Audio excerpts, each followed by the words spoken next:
नमस्कार मित्रांनो, मी सखी. नाशिक त्र्यंबकेश्वर रोडवर वाढोली फाटा येथे असलेल्या Shantikrishna museum of money and history museum याला आपण भेट दिली. ऐतिहासिक नाण्यांचा संग्रह किंवा कॉइन म्युझियम. चला तर मग बघूया कॉइन म्युझियम. कॉइन म्युझियममध्ये आतमध्ये प्रवेश करण्यासाठी प्रौढांसाठी 100 रुपये तर लहान मुलांसाठी 60 रुपये इतकी फी आकारली जाते. नाणेशास्त्र म्हणजेच नाण्यांचा अभ्यास करणारे शास्त्र. अनेकदा नाणेशास्त्र हे जुनी नाणी गोळा करण्याचा छंद म्हणून मानले जाते, परंतु हे एक विस्तृत अभ्यास केले जाणारे शास्त्र आहे. भारतीय नाण्यांचा जन्म इसवी पूर्व 6व्या शतकात झाला असे मानले जाते. भारतीय नाण्यांना वर्षापेक्षा अधिक जुनी परंपरा आहे. काशी, मगध, गंधार, पांचाल, कलिंग या राजवटींनी सर्वप्रथम नाणी पाडली. ही आहत किंवा ठसा पद्धतीने बनवलेली नाणी होती. ही नाणी चौकोनी, गोल, लंबगोल अशा विविध आकारांमध्ये बनवली जात असे. ही नाणी चांदीची असत. या नाण्यांवर मनुष्याकृती, पशु, पक्षी, हत्यारे, झाडे तसेच सूर्य, चंद्र ही चिन्ह आढळतात. मौर्य साम्राज्यात चांदीबरोबरच तांब्याची ही नाणी 5 चिन्हे अंकित करून सुरू केली गेली. याच काळात ठसे ठोकून नाणी पाडण्याऐवजी साच्यात वितळलेला धातू ओतून तयार करण्यास सुरुवात झाली. सर्वात जुनी ओतीवकामाची चौकोनी आणि गोल नाणी सापडली. भारतात मोहनजोदडो व हडप्पा येथील उत्खननात सुद्धा नाणी सापडली आहेत. ही नाणी इसवी पूर्व 4थ्या शतकातील सम्राट अशोकाच्या काळातील तक्षशिला येथे सापडली होती. त्यावर बुद्ध, बोधिवृक्ष, स्वस्तिक अशी नाण्यांच्या एकाच बाजूला चिन्ह आहेत. पांचाल राजांनी सर्वप्रथम 2 साचे वापरून नाण्यांच्या दोन्ही बाजूंना चिन्हे उमटवली. गांधार राजांनी त्यात कुशलता मिळवली. इंडो ग्रीक काळात त्यावर अक्षरे नोंदवली जाऊ लागली. कुशाण राजांनी इसवी पहिल्या शतकात चांदी आणि तांब्याबरोबर सोन्याचे पहिले नाणे पाडले. यांनीच नाण्यांवर संस्कृत भाषेचा प्रथम वापर केला. याचवेळी ब्राह्मी लिपीचा वापरही दिसून येतो. इसवी सनाच्या 3ऱ्या शतकातील कोसंबी, अयोध्या, मथुरा येथील नाण्यांवर राजांची नावे ब्राह्मी लिपीत आढळतात. गुप्त साम्राज्यात सोन्याच्या नाण्यात अचूकता आणि विविधता आली. चंद्रगुप्त सम्राटाने काढलेल्या नाण्यांवर त्यांच्यासह राणी कुमारी देवी आढळते. समुद्रगुप्त सम्राटाच्या नाण्यांवर अश्वमेध, कुऱ्हाड, शिकार करताना वीणावाद्य अशा विविध मुद्रा दिसून येतात. सातवाहनांनी राजा यज्ञ, सातकर्णी याने चांदी आणि तांब्याबरोबर शिशाची ही नाणी पाडली होती. साम्राज्याने सुवर्ण होऊन प्रचलित केले. शिवकाळात सोन्याचा होन, चांदीची लारी व तांब्याची शिवराई ही प्रमुख नाणी आढळतात. शिवराईवर श्रीराजा, शिव आणि दुसऱ्या बाजूला छत्रपती अशी अक्षरे उमटलेली असत. शिवाजींच्या काळातील नाणी आजही आपल्याला या संग्रहालयामध्ये पाहावयास मिळतात. पाषाणयुग हा प्रागैतिहासिक प्रबोधना आधीचा काळ आहे. या काळात माणसाला दगडाचे उपयोग समजू लागले. लाकूड, हाडे व इतर तत्सम वस्तूंचा वापर होत असे, पण मुख्यतः दगडाचा वापर करण्याची, दगडापासून हत्यारे बनवण्यासाठी जो उपयोग आहे तो या युगामध्ये करण्यात आला. या काळाची सुरुवात अंदाजे 27 लक्ष वर्षापूर्वी झाली.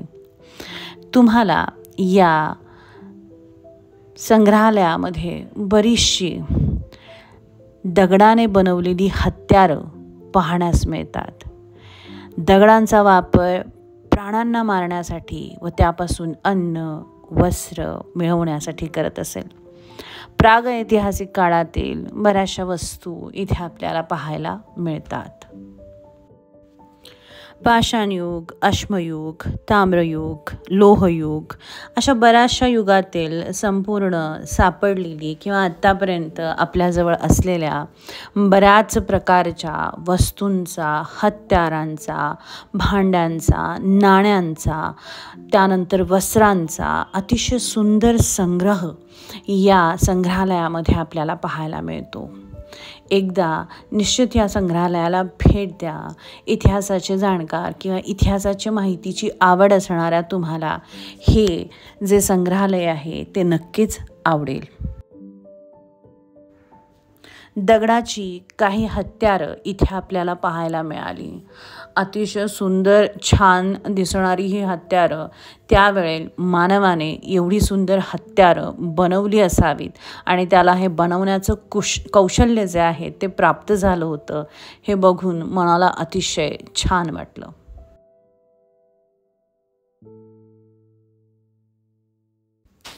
प्रत्येक युगातील नाण्यांची, हत्यारांची, वापरल्या जाणाऱ्या वस्तूंची सगळी माहिती जी आहे ती आपल्याला या संग्रहालयामध्ये इंग्लिशमध्ये वाचायला मिळते.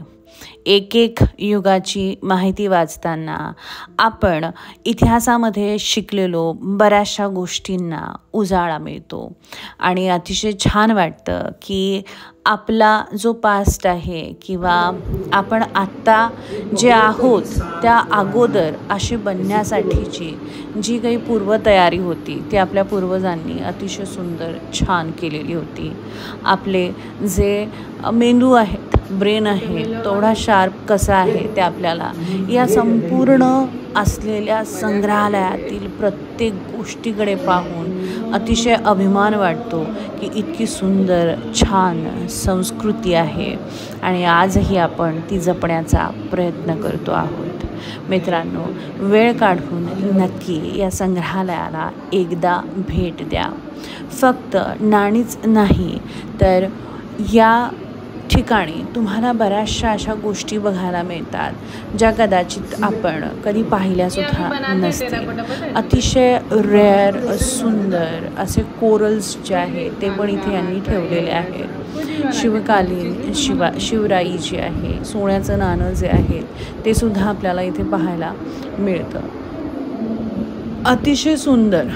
पूर्वी या ठिकाणी काही ज्वेलरी ज्या आहे सोन्याच्या त्या पण ठेवण्यात आल्या होत्या, पण सध्या आत्ता आपल्याला नाणे आणि त्या काळातील काही वस्तू ज्या आहेत त्यांचा संग्रह जो आहे तो पाहायला मिळतो. मिंटिंग किंवा नाणी जी आहेत ती कशा पद्धतीने तयार केली जायचे त्याचं छोटंसं असा आपल्याला एक देखावा जो आहे तो या ठिकाणी पाहायला मिळतो आणि बघून छान वाटतं की आपण वन बाय वन किंवा स्टेप बाय स्टेप कसे सगळ्या गोष्टींमध्ये अतिशय छान वाटचाल करत गेलो. आज आपल्याजवळ जे आहे ते असण्याचं कारण म्हणजे या सगळ्या युगांमधील लोकांनी भरपूरशी तयारी जी आहे ती करून ठेवली होती.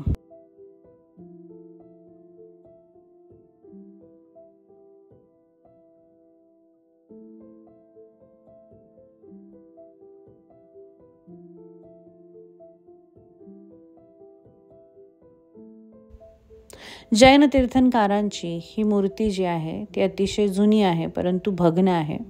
ही सापडली तेव्हा याचा वरचा भाग जो आहे तो सापडला नाही, पण मूर्ती अतिशय सुंदर आहे.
कॉईन बनवण्याचा सुंदरचा देखावा इथे आपल्याला बघायला मिळतो. एक कॉईन फॅक्टरी म्हणूया आपण, आणि ती त्यात कशा पद्धतीने पूर्वीच्या काळी काम चालत असेल ते या संपूर्ण दृश्यातनं दाखवण्यात आलेलं आहे.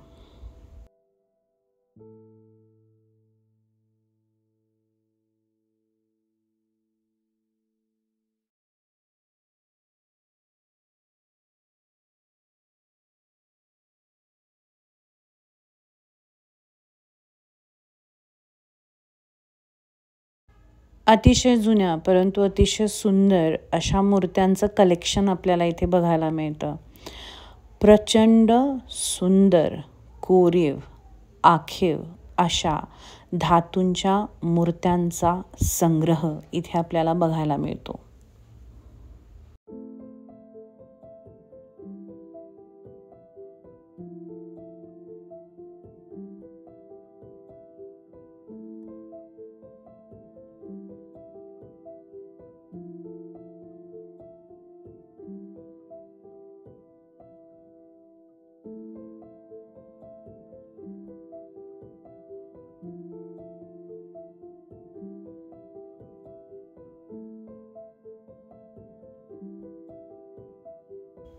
मनुस्मृतीसारखे जुने ग्रंथ इथे ठेवलेले आपल्याला पाहायला मिळतात. अतिशय जुनी गरुड पुराणासारखी जी पुस्तकं आहेत त्या पुस्तकांचा संग्रह इथे आहे. एकूणच ही पुस्तकं बरीच जुनी आहेत. ती पुस्तकंसुद्धा या संग्रहालयामध्ये ठेवण्यात आलेली आहे.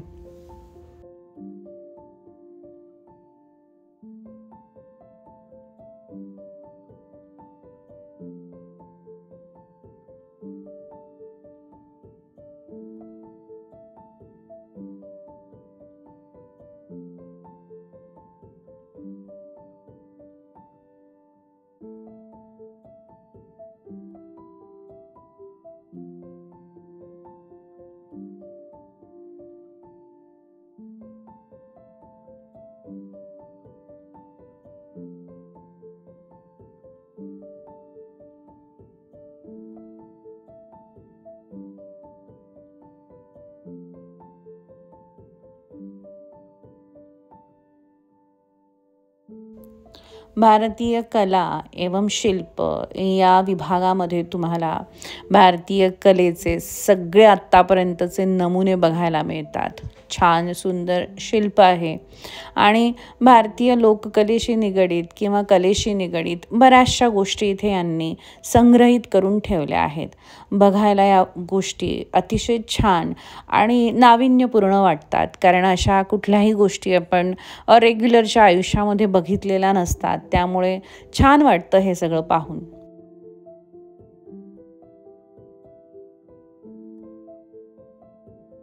भारतीय समाजामध्ये वेगवेगळ्या जाती धर्मांच्या लोकांनी वापरलेल्या ज्या पगड्या आहेत त्या पगड्या त्यांचंही इथे छान आपल्याला कलेक्शन जो आहे, संग्रह जो आहे तो पाहायला मिळतो. हे आपण एखाद्या मूव्हीमध्ये किंवा बऱ्याच ठिकाणी बघितलेलं असतं. ह्या सगळ्या पगड्या ज्या आहेत त्या ओळखू येतात. या सगळ्यांची नावं जी आहे ती तिथे त्यांनी रीतसर लिहून ठेवलेली आहे. हे सगळं पाहणंसुद्धा अतिशय विलक्षण होतं. या सगळ्या वस्तू आजपर्यंत छान सुंदर संग्रहित करून ठेवल्या आहेत चित्रांसहित. त्यांच्या ओरिजिनल ज्या वस्तू आहेत त्या तिथे आणून ठेवलेल्या आहेत. त्यामुळे हे बघताना फार आनंद होतो. नाशिकमध्ये इतके छान सुंदर संग्रहालय आहे मित्रांनो. नक्की या संग्रहालयाला एकदा भेट द्या. आणि तुम्हाला आमचे जर कंटेंट आवडत असेल तर आम्हाला नक्की लाईक आणि सबस्क्राईब करा आणि कमेंट करायला विसरू नका. नक्की पुन्हा एकदा भेटूया.